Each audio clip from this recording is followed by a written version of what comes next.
Okay बच्चों, जैसा कि NCERT book subject mathematics chapter 4 linear equation in two variables की हम स्टडी कर रहे हैं। ऑलमोस्ट ये चैप्टर फिनिश हो चुका है। इस वीडियो में आज हम इस चैप्टर की समरी को कवर करेंगे।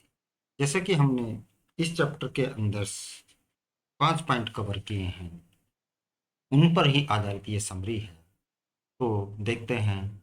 तो in this chapter we have study the following points. सबसे पहले जो हमने इसमें पढ़ा था, ये पढ़ा था कि भाई इक्वेशंस क्या होती है। तो इक्वेशंस के बारे में जो है हम लोग जो है पॉलिनोमियल्स का जब चैप्टर किया था उसमें भी हम डिस्कस कर सकते हैं। An equation is where two expression are equal for some value. जैसे कि सपोज करो टू एक्सप्रेशन है, आपके पास टू एक्सप्रेशन है। सपोज करो कि एक एक्सप्रेशन ये है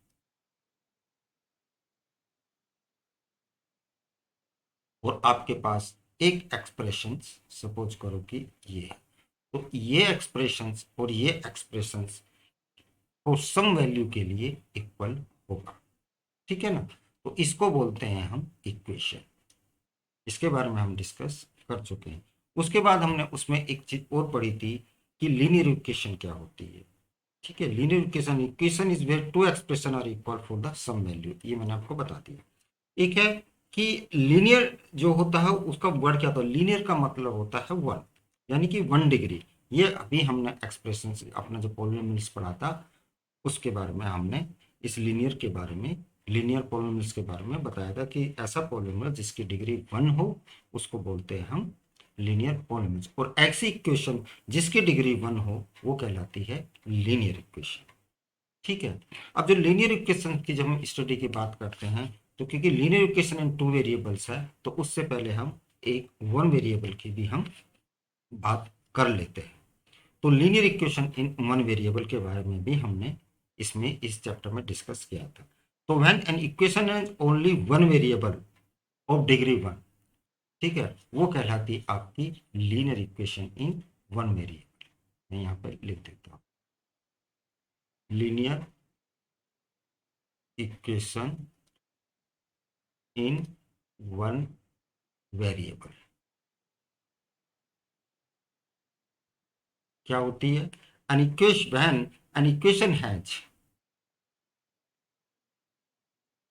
when equation has when equation has only one variable, only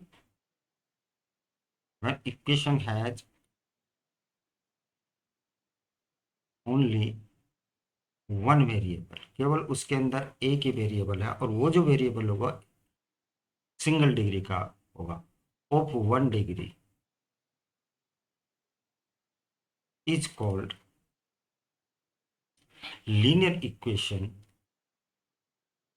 in one variable. Example मैं आपको बता देता हूँ, वैसा आप जानते पढ़ चुके हैं। जैसे कि सपोज करो ये मैंने लिखा 2x-4 इज इक्वल टू 0। अब इसके अंदर सिर्फ आपके पास ये एक वेरिएबल है जो कि एक सिंगल डिग्री का है, इसीलिए कहलाएगी linear equation in one variable. अब अगर आप इसकी बात करें, ठीक है, लीनियर इक्वेशंस में इसकी बात करें तो इसकी सॉल्यूशंस की बात करें तो सिर्फ इसमें जो है अगर मैं x इज इक्वल टू 2 रख देता हूं तो आपके पास 2 इंटू 2 माइनस के 4 इज इक्वल टू 0 आ जाएगा, यानी कि 4 माइनस के 4 इज इक्वल टू, यानी इसकी left hand side right hand के इक्वल हो गई। तो ये सेटिस्फाई कर गया। तो ये x इज इक्वल टू इसका सोल्यूशन हुआ। क्या इसका x03 भी हो सकता है? नहीं हो सकता। 4 हो सकता नहीं हो सकता। तो केवल इसका एक ही सॉल्यूशन होगा। तो हम ये बोल सकते हैं linear equation in one variable has the unique solution. ये भी मैंने आपको बताया था, linear equation in one variable has unique solution, यानी कि ओनली वन सॉल्यूशन, एक ही सॉल्यूशन वो रखता है। ठीक है, इस तरह करके हमने लीनियर इक्वेशन के बारे में पढ़ा था। ठीक है, इसका स्टैंडर्ड फॉर्म क्या होता है? अगर मैं स्टैंडर्ड फॉर्म की बात करूं, इसकी जो स्टैंडर्ड फॉर्म होता है वो होता है ax प्लस का b इज इक्वल टू 0। ये कहलाता है इसका स्टैंडर्ड फॉर्म या जनरल फॉर्म। क्या कहलाता है ये? Standard form. क्योंकि देखिए सिंगल वेरिएबल है इसमें। ठीक हो गया, बात समझ में आई कि नहीं? चलिए अब आते हैं हम टू वेरिएबल पे। टू वेरिएबल्स में क्या होता है, linear equation, an equation has two variable of degree one. ठीक है, an equation, an equation has two variable, two variable of degree one, of degree two, sorry of degree one, degree तो one ही होगी ना, तभी तो linear होगी, degree one is called linear equation in two variable. ठीक है, जैसे सपोज करो मैं लिख देता हूं 2x प्लस का 3y इज इक्वल टू 5। अब आप देखिए ये दोनों सिंगल डिग्री में हैं और दो वेरिएबल हैं, एक वेरिएबल ये हो गया और एक वेरिएबल ये हो गया, ये दोनों कहलाते हैं वेरिएबल। ठीक है, यानी कि इसके अंदर वेरिएबल क्या हो गया, दो वेरिएबल होगा एक्स एंड वाई, ये दो वेरिएबल होगा, इसलिए ये डबल वेरिएबल की कहलाए। स्टैंडर्ड फॉर्म की बात करें, इसकी जो स्टैंडर्ड फॉर्म होती है ये होती है ए एक्स प्लस का बी वाई प्लस का C is equal to zero, where A B not equal to zero and A B C जो बिलोंग करेंगे वो बिलोंग करेंगे आपके रियल नंबर को। वैसे ही यहाँ पे हम लिखेंगे कि X not equal to zero. ठीक है, ये कांस्टेंट की बात करता हूँ, एक्स का तो वेरिएबल है, यानी कि ए नॉट इक्वल टू जीरो और ए और बी जो बिलोंग करेंगे वो रियल नंबर को बिलोंग करेंगे। ठीक है, तो इसी तरह ए नॉट, अगर ये दोनों ही जीरो हो गए तो फिर तो इक्वेशन तो ये कांस्टेंट रहेगी, इक्वेशन तो बनी नहीं, तो इसलिए दोनों जीरो के बराबर नहीं होने चाहिए। और इसमें जो ये तीनों जो है रियल नंबर्स हो सकते हैं, इंटीजर भी हो सकता है और नेगेटिव इंटीजर भी हो सकता है, पॉजिटिव इंटीजर भी हो सकता है, अंडर रूट में भी हो सकता है, यानी कि इरेशनल नंबर भी हो सकता है, रेशनल नंबर भी हो सकता है, होल नंबर भी हो सकता है। ठीक है, तो इस तरह करके हम इसको हम डिफाइन करते हैं और मैंने आपको जनरल फॉर्म में ये इसमें जैसे ही फर्स्ट पॉइंट दिया, an equation of the form A X plus के B Y plus C is equal to zero where A B C are the real number so that A and B are not zero. यानी ये सीधा बता रहा है कि A B not equal to zero और A B C belongs to real number, ये इसने कंडीशन दी, is called the linear equation two variable. अच्छा, इसके अंदर क्या होगा कि ये देखना है कि linear equation two variable has the infinite solution. जैसे कि अगर हम बात करें वन वेरिएबल में सिंपली यूनिक सॉल्यूशन रखता था, लेकिन इसमें इनफाइनाइट सॉल्यूशन रखता है। ठीक है, जैसे कि मान लीजिए कि मैं यहाँ पे 5 से भी निकाल सकते हैं, एक ये क्वेश्चन लेता हूँ 2x प्लस के 3y इजिकल टू 12। अगर मैं इसमें देखो इसके जो पॉइंट निकालूं, उसके जो सॉल्यूशन निकालूं, आप ये देखोगे इसके अगर 3 और 2 है, 3 2 एक ये मैंने पेयर फॉर्म में लिख दिया 3 एंड 2। ठीक है जी, यहाँ पे 3 रखेंगे 6, यहाँ पे 2 6 12। ठीक है, आप यहाँ पे लिखिएगा 0 4, यहाँ पे तो जीरो आ गया और 4 3 12 ये आ गया, और आप लिख सकते हैं 60। इस तरह करके आप इसके इनफाइनाइट सॉल्यूशन निकाल सकते हैं। तो ये आपका दूसरा पॉइंट आ गया, linear equation the infinite many solutions, मैंने इस पॉइंट में बताया। ठीक हो गया। ग्राफ, इसका ग्राफ कैसे ड्रॉ करते हैं हम, अगर ग्राफ की बात करें, इसको रब अप कर दूं, चलिए इसे रब अप कर देता हूं। अगर हम ग्राफ की बात करें, हम कैसे ग्राफ करते हैं, तो हम, मैंने उसमें चार पांच पॉइंट बताए थे आपको। अगर आप इसकी ग्राफ लेक्चर्स की वीडियो देखेंगे, सबसे पहले आप सॉल्यूशन निकालेंगे इक्वेशन का, सॉल्यूशन ऑफ इक्वेशन निकालेंगे। ठीक हो गया, उसके बाद आप टेबल ड्रा करेंगे, आपकी टेबल ड्रॉ होगी। तीसरे पॉइंट पे आप फ्लोटिंग पॉइंट निकालेंगे, जिसको आप कोऑर्डिनेट पॉइंट भी बताते हैं। फोर्थ पे आप जो क्या करेंगे, फोर्थ पे आपको जो plot on X Y plane, आप इन प्लॉट को, इन जो फ्लोटिंग पॉइंट निकाले plot on X Y plane, जो एक्स वाई प्लेन बोलते हो, कोऑर्डिनेट प्लेन बोल सकते हो, उस पर कर देंगे। उसके बाद आप क्या करें, जोइन दिस पॉइंट, इस पॉइंट को ज्वाइन करेंगे, जोइन दिस पॉइंट, इसको ज्वाइन कर देंगे।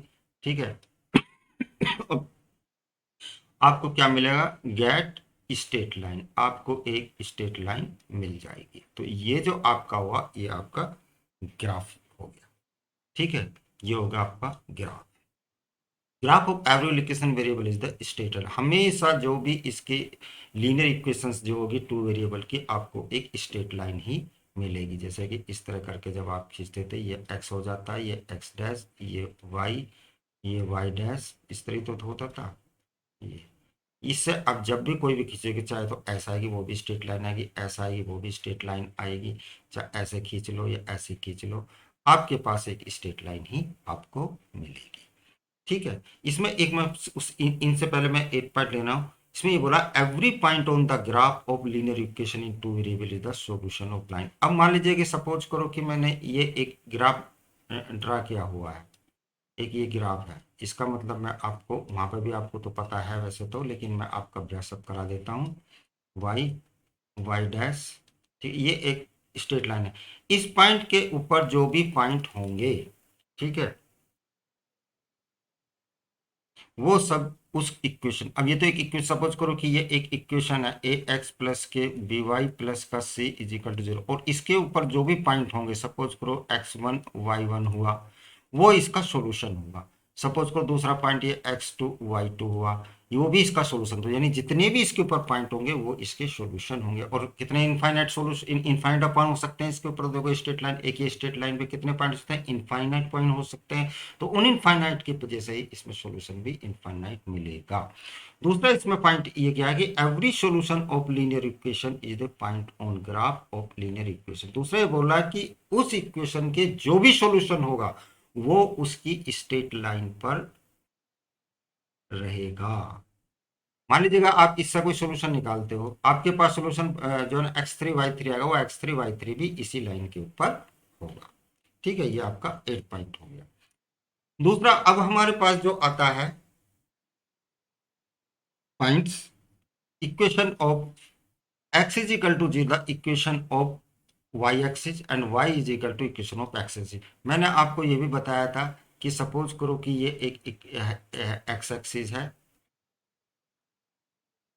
ये x डैश आ गया, ये आपके पास y आ गया, ये आपके पास y डैश आ गया। तो इसकी जो इक्वेशन होगी इस x एक्सिस की, इसकी इसकी इक्वेशन होगी y is equal to zero, क्योंकि इस पर तो y तो जीरो ही रहेगा, केवल x की वैल्यू बढ़ेगी। और इसके ऊपर जो ये इक्वेशन आएगी इसकी y की, इसके ऊपर होगा x is equal to zero.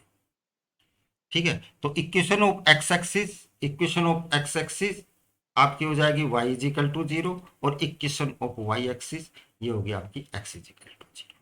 ठीक है, दूसरा पॉइंट इसमें बताया था graph of x is equal to a is the straight line parallel to the y axis. अगर सपोज करो कि आपको x is equal to a दे दिया जाए, सपोज करो कि ये आपके एक एक्स वाई प्लेन है, ये आपका x है, ये x डैश है, ये y है, ये y डैश है, और ये यहाँ पे आपको x इजिकल टू a का मतलब तो ये है कि आपको a डिस्टेंस चल गया, तो ये जो होगी ये इसके पैरेलल हो जाएगी। तो जो इसका इक्वेशन हो जाएगा x इजिकल टू a हो जाएगा, जो कि parallel to the y axis. अब देखिए यहाँ पे तो x इजिकल टू जीरो आ रहा है इसका, और ये a डिस्टेंस पर चला गया, तो x इजिकल टू a हो गया। अगर मैं आप इसको y डिस्टेंस पे ले जाओगे तो x इजिकल टू b हो जाएगा, ये यहाँ तक ले जाओ। अगर आप इसको और आगे ले जाओगे, सी पे ले जाओगे, तो एक्स इज इक्वल टू सी हो जाएगा। तो इस तरह करके आप इसके ग्राफ को ड्रॉ कर सकते हो। उसी प्रकार से graph of Y is equal to A, यहाँ पे ड्रॉ कर देते हैं नीचे।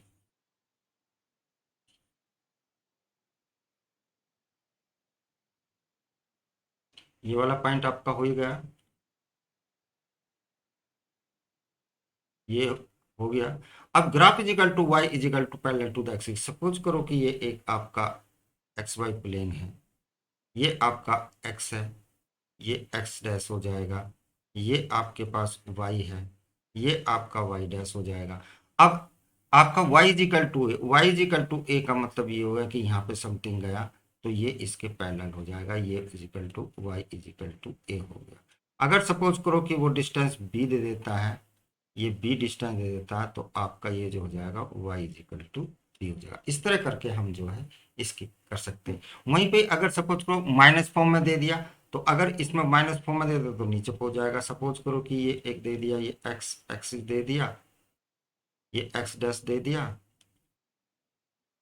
दोबारा स्ट्रेट कट खींच दे।